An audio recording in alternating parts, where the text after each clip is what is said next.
안녕하세요. 저는 이정숙입니다. 올해 예순들이 되었죠. 중학교에서 35년간 아이들을 가르치다가 작년에 은퇴했습니다. 처음엔 막막했어요. 매일 아침 일어나서 뭘 해야 할지 모르겠더라고요. 그런데 이제는 제법 적응했습니다. 작은 아파트 베란다에서 키우는 방울토마토를 보면 마음이 평온해져요. 손바닥만한 화분에서 빨간 열매가 달리는 걸 보면 신기하기만 하죠. 어머니, 안녕하세요. 문 열어보니 딸 서연이와 사위 준호가 서 있었어요. 서연이는 은행에서 일하는데 바쁜 와중에도 일주일에 한 번은 꼭 찾아옵니다. 준호도 늘 정중했어요. 사업을 한다고 했는데 요즘 경기가 안 좋아서 힘들어 하더라고요. 어머니, 이 집 참 좋네요. 햇살도 잘 들어오고 공기도 좋고. 준호가 거실을 둘러보며 말했어요. 그러더니 이상한 말을 했습니다. 언젠간 우리가 여기서 살면 딱일 것 같은데요. 하하, 농담처럼 웃어넘겼지만 왠지 모르게 기분이 이상했어요. 뭔가 서늘한 느낌이 들었거든요.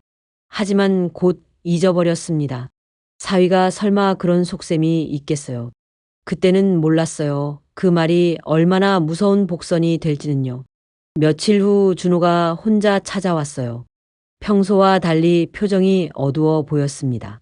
어머니 사업 자금이 좀 필요해서 그러는데 은행에서 대출을 받으려니까 보증인이 필요하다고 하네요. 얼마나 필요한데? 3천만 원 정도요. 금방 갚을 수 있어요. 3천만 원이면 적은 돈이 아니에요. 저는 교사 월급으로 모은 돈이 전부거든요. 준호야, 미안하지만 그건 안 될 것 같구나. 나도 앞으로 병원비나 생활비가 얼마나 들지 모르잖아. 준호의 얼굴이 순간 굳어지는 게 보였어요. 그때 서연이가 들어와서 사정을 듣더니 제게 말했습니다. 엄마, 남편이 어려우면 도와주는 게 맞지 않아요? 서연아, 엄마도 형편이 있단다. 보증 서는 건 위험해. 에이, 엄마, 준호가 사기꾼도 아니고 뭘 그렇게 걱정해요. 딸이 남편 편을 드니까 마음이 서운했어요. 그날 밤 서연이에게서 전화가 왔어요. 엄마, 다시 한번 생각해 보세요. 준호가 정말 힘들어요. 서연아, 엄마가 왜 반대하는지 알지? 보증 잘못 서서 집까지 날린 사람들 얼마나 많은데. 준호는 그런 사람 아니에요. 엄마가 왜 이렇게 의심을 해요? 딸의 목소리가 날카로워졌어요. 이런 서연이는 처음 봤습니다. 동네 친구 영자를 만났을 때였어요. 영자는 포장마차를 운영하는 억척스러운 친구입니다. 정수가 사위가 요즘 어때? 어제 시장에서 봤는데 누구랑 얘기하더라고. 뭔가 수상해 보이던데. 무슨 소리야? 준호가 뭘 잘못했다고. 아니야, 그냥 근데 요즘 사위들이 다 그런다며. 장인어른 재산 노리는 거 말이야. 영자의 말이 신경 쓰였지만 곧 고개를 저었습니다. 설마 그럴 리가 있겠어요. 한 달쯤 지나서 은행에 볼 일이 있어 갔어요. 적금 만기가 되어서 받으러 간 건데 담당 직원이 이상한 말을 했습니다. 어머님, 저희가 전화 못 드렸나요? 대출 승인 관련해서요. 대출이요? 전 대출 신청한 적 없는데요. 그런데 여기 이정숙 고객님 명의로 대출 신청이 들어와 있는데요. 3천만 원 대출이고 보증인은 박준호 씨로 되어 있네요. 가슴이 쿵쾅거렸어요. 뭔가 잘못됐다는 걸 직감했죠. 집으로 돌아와서 곧바로 준호에게 전화했습니다. 준호야, 당장 집으로 와라. 할 말이 있어. 준호가 와서 사실을 말하자 얼굴이 새파래졌어요. 그러더니 뻔뻔하게 말했습니다. 어머니, 제가 그때 말씀드렸잖아요. 어머니가 도와주신다고 하셨는데요. 언제 내가 그런 말을 했어? 분명히 안 된다고 했잖아. 어머니가 나중에 생각해 보니까 도와주겠다고 하셨어요. 잊어버리신 건 아니세요? 말도 안 되는 소리였어요. 제가 치매에 걸린 것도 아니고 그런 중요한 일을 까먹을 리가 없잖아요. 서연이가 들어와서 상황을 듣더니 제게 말했습니다. 엄마, 혹시 정말 잊어버린 건 아니에요? 요즘 깜빡깜빡 하시잖아요. 딸이 남편 편을 드니까 더 화가 났어요. 좋아, 그럼 내가 경찰서에 신고하겠어. 사기당했다고. 다음날 경찰서에 갔지만 경찰관의 반응은 시큰둥했어요. 어머님, 이건 가족 간이 문제로 보이는데요. 물증이 없으니까 민사로 해결하시는 게 어떨까요? 결국 제대로 된 수사도 못 받고 나왔어요. 동네에서도 이상한 소문이 돌기 시작했어요. 아파트 엘리베이터에서 만난 이웃이 물어봤거든요. 정숙 씨, 혹시 요즘 기억력이 좀 안 좋으세요? 사위분이 걱정하시던데, 이제 제가 치매 초기라는 소문까지 도는구나 싶었어요. 준호가 얼마나 치밀한 사람인지 그때 알았어요. 그래도 포기할 수는 없었어요. 제 결백을 증명해야겠다고 생각했죠. 그래서 그날부터 일기를 쓰기 시작했습니다. 매일매일 일어나는 일들을 자세히 기록해 두었어요. 한 달쯤 지났을까요? 서연이가 심각한 표정으로 찾아왔어요. 준호도 함께 있었습니다. 엄마, 이야기할 게 있어요. 엄마 혼자 계시는 게 위험할 것 같아요. 위험하다니 무슨 소리야? 요즘 깜빡하는 것도 많으시고 컨디션도 안 좋으시잖아요.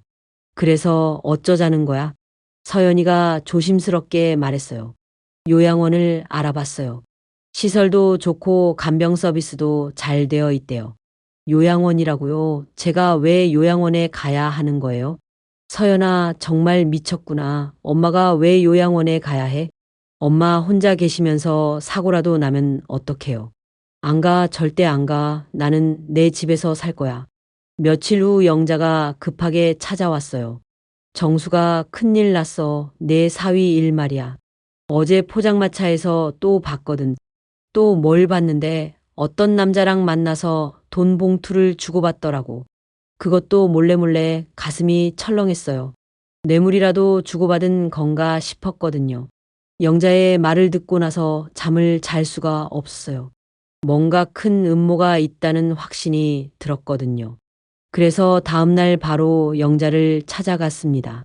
그때 문득 떠오른 사람이 있었어요. 제 제자였던 최상혁이요. 지금은 변호사가 되어서 법무법인에서 일한다고 들었거든요.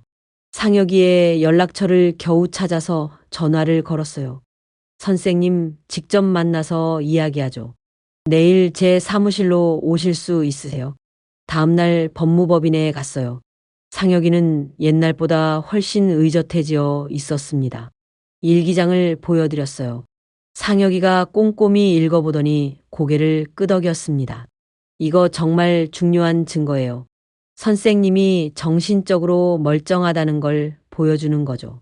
그런데 상혁이가 더 놀라운 이야기를 했습니다. 선생님, 제가 좀 조사해 봤는데 이상한 점이 많아요. 박준호라는 분 과거에도 비슷한 일이 있었던 것 같거든요. 상혁이가 컴퓨터 화면을 보여줬어요. 준호의 과거 기록들이었습니다. 이분이 전에 결혼했던 부인의 어머니도 비슷한 피해를 봤어요. 재산을 노렸다가 들통나서 이혼당했거든요. 머리가 띵해졌어요. 그럼 준호가 처음부터 제 재산을 노린 거란 말인가요? 그럼 서연이도 속은 거야? 그럴 가능성이 높아요. 이런 사람들은 보통 가족들부터 속이거든요. 드디어 희망이 보이기 시작했어요. 드디어 재판이 시작됐어요. 법정에 들어서니까 서연이와 준호가 먼저 와 있었어요. 판사가 들어오고 재판이 시작됐어요. 준호 측 변호사가 먼저 주장했습니다. 피고인은 고령으로 인한 건망증으로 본인이 승낙한 사실을 잊어버린 것입니다. 이제 상혁이 차례였어요. 판사님, 원고가 건망증이 있다면 이런 체계적인 일기를 쓸 수 있겠습니까? 일기장을 증거로 제출했어요. 또한 피고인 박준호는 과거에도 동일한 수법으로 범행을 저질렀습니다. 준호의 전과 기록을 제출했어요. 법정이 조용해졌습니다. 이제 제가 증언할 차례였어요. 저는 분명히 대출 보증을 거절했습니다. 그런데 제 모르게 서류가 작성됐어요. 그럼 언제부터 의심하기 시작하셨나요? 처음에 사위가 한 말부터 이상했어요. 언젠간 우리가 이 집에서 살면 좋겠다고 했거든요. 서연이가 고개를 떨궜어요. 이제야 모든 걸 이해한 것 같았습니다. 마침내 판사가 판결을 내렸어요. 피고인 박준호의 행위는 명백한 사기로 인정합니다. 원고 승소 판결을 내립니다. 법정에서 승리했어요. 정말 기뻤습니다. 복도에서 서연이가 다가왔습니다.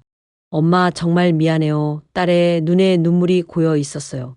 서연아, 너도 속은 거야. 엄마가 원망하지 않아. 서연이가 제 품에 안겼어요. 오랜만에 느끼는 모녀의 따뜻함이었습니다. 재판이 끝나고 집으로 돌아왔어요. 오랜만에 마음이 평온했습니다. 서연이가 며칠 후 찾아왔어요.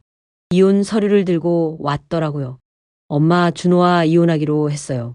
당분간 엄마 곁에 있고 싶어요. 며칠 후 영자와 만났어요.